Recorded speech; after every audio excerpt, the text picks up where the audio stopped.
Hello students, जैसे कि मैंने पिछली वीडियो में देखा था कि उपभोक्ताओं का किस प्रकार शोषण होता है। कभी उनको सही वस्तु नहीं दी जाती, कभी उनको वस्तु पूरी नहीं दी जाती, या उनको नकली वस्तु उपलब्ध करवाई जाती है, और कई बार उनको झूठे विज्ञापन के द्वारा भी वस्तुएं उपलब्ध करवाई जाती हैं।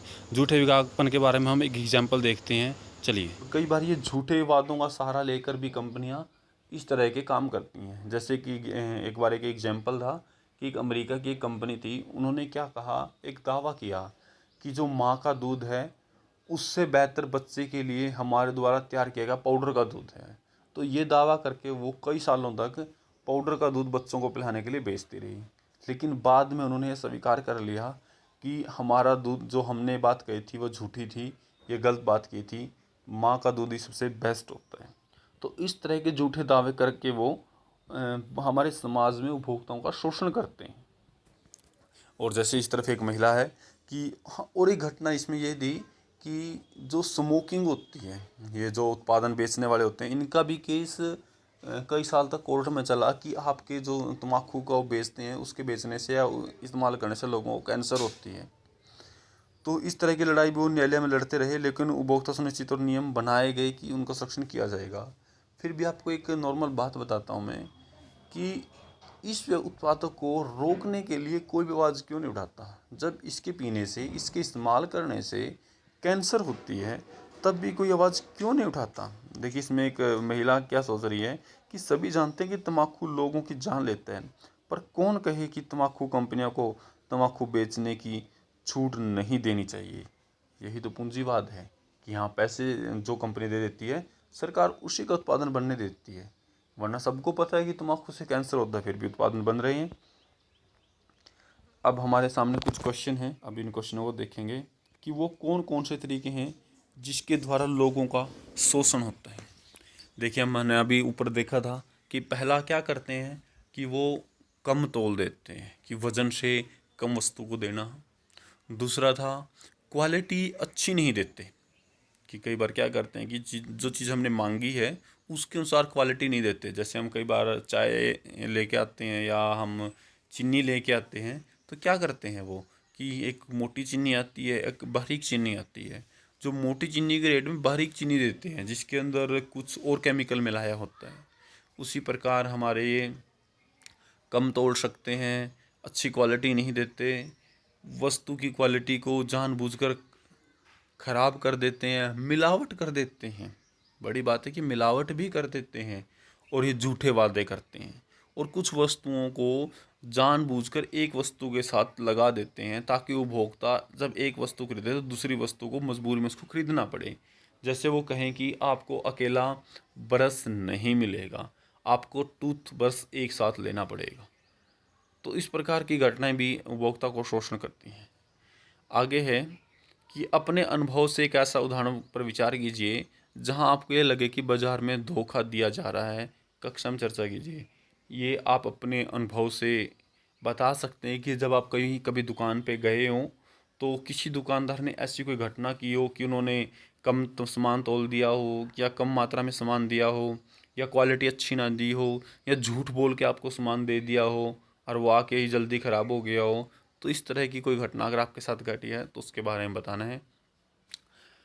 अगला क्वेश्चन है, आपकी राय में उपभोक्ता के संरक्षण के लिए सरकार की क्या भूमिका होनी चाहिए।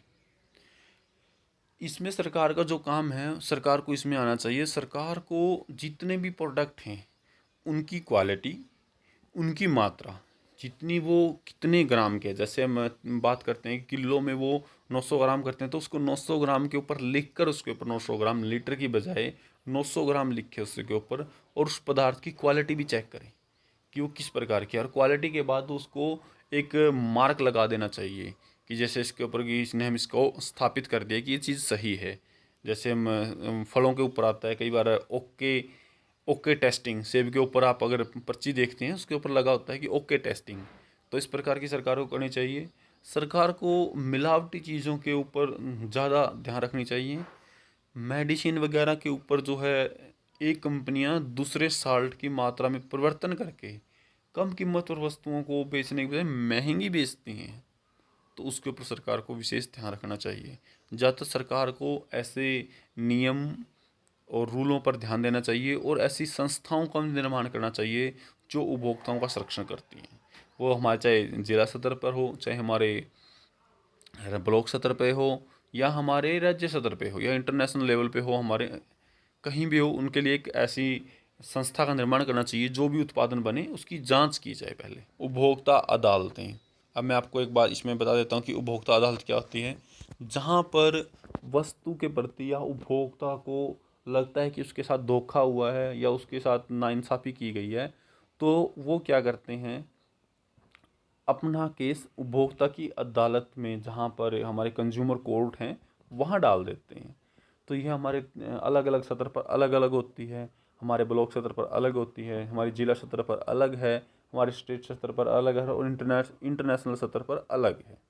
तो चलिए हम इसके बारे में थोड़ा पढ़ते हैं कि ये क्या है। इसमें उपभोक्ता अदालत का प्रारंभ उपभोक्ता के असंतोषता के कारण हुआ, क्योंकि वो खुश नहीं थे जो वस्तुएं बिकती थी, उत्पादन खरीदते थे।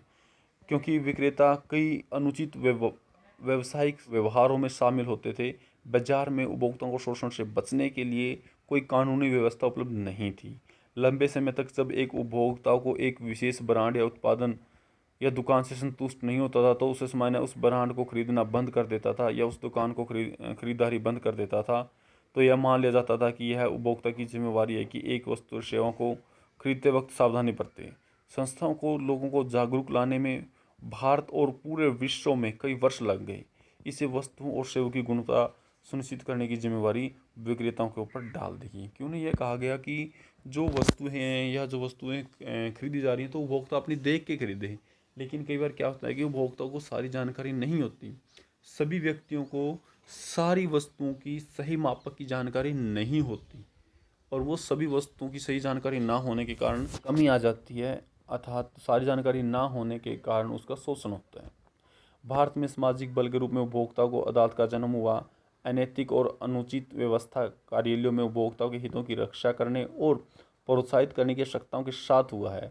अत्यधिक खाद्य की कमी, जमाखोरी, काला बाजारी, खाद्य पदार्थ, खाद्य तेल की मिलावट की वजह से 1960 के दशक में व्यवस्थित रूप में उपभोक्ता आंदोलन का उदय हुआ।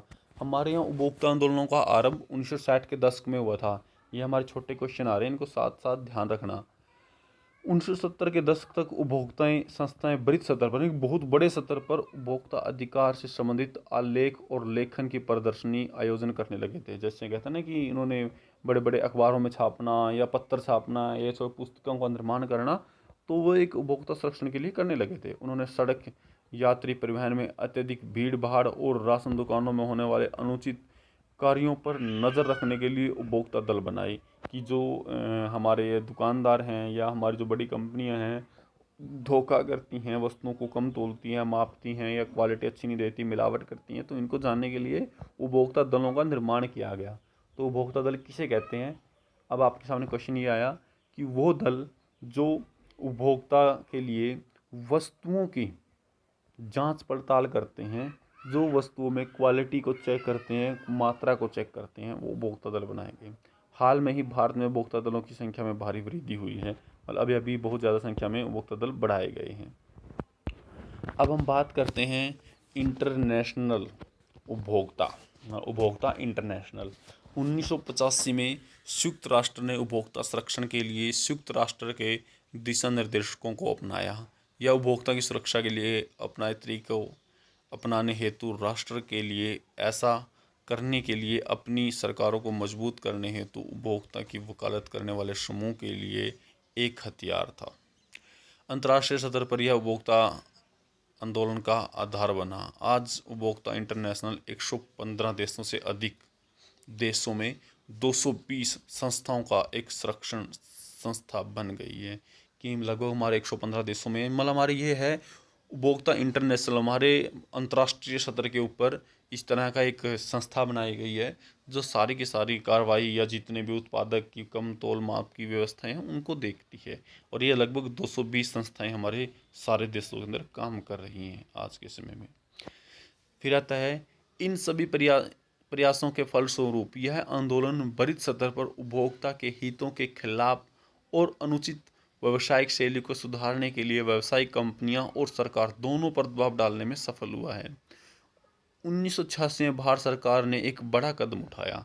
जो एक कदम उठाया था वो क्या हुआ, उन्होंने उपभोक्ता संरक्षण अधिनियम 1986 का कानून बनाना था, जो कोपरा के नाम से प्रसिद्ध हुआ। कोपरा मतलब यही है, उपभोक्ता संरक्षण अधिनियम, कंज्यूमर प्रोटेक्ट एक्ट, इसके नाम से प्रसिद्ध हुआ। इसकी 1986 के अंदर ये क्वेश्चन बहुत बार आता है और ये क्वेश्चन इम्पोर्टेंट है कि कोपरा क्या था, 1986 में बनाया और ये क्यों बनाया गया। उपभोक्ता दल द्वारा कौन कौन से उपाय अपनाए जा सकते हैं, कि इन्होंने कुछ क्वेश्चन आए हैं हमारे पास कि उपभोक्ता कौन कौन से कार्य कर सकता है। उपभोक्ता दल कौन कौन से, एक तो ये वस्तुओं की जांच कर सकते हैं, दूसरा वस्तुओं की क्वालिटी को माप सकते हैं, तीसरा वस्तुओं की मिलावट को चेक कर सकते हैं, चौथा झूठे दावे जो वस्तु के बारे में किए जाते हैं उनको चेक कर सकते हैं। नियम एवं कानून होने के बावजूद भी उनका अनुपालन नहीं होता, क्यों, विचार विमर्श कीजिए। ऐसा बहुत बार होता है कि जो नियम और रूल बनाए गए होते हैं उसके बाद भी कई बार क्या करते हैं, जो हमारे नियम और विनियम को पालन करने वाले होते हैं वो अपना काम ईमानदारी से नहीं कर पाते। वो किन्हीं पैसों की वजह से या लोभ लालचवश अच्छी वस्तु के ना होने पर भी उसको पास कर देते हैं। एक घटना के लिए बता देता हूँ कि जब एक व्यक्ति सेब खरीदने के लिए जाता है तो उस सेब के ऊपर मार्क देखता है कि एक बिल्कुल हरे रंग की एक पर्ची लगी होती है जिसके ऊपर लिखा ओके टेस्टिंग। तो बाद में पता चला, जब पर्ची उतार के देखी तो उसी के नीचे से वो ख़राब था। तो ये बहुत बार होता है कि उनको सिर्फ टाइम पास या पैसे के लालच में या बिल्कुल किसी की जान पहचान की वजह से ऐसी चीज़ों को निकाल देते हैं। इस वजह से चीज़ें कानूनों का होने के बाद भी उनका पालन नहीं हो पाता। बाकी नेक्स्ट वीडियो में देखेंगे। Thank you.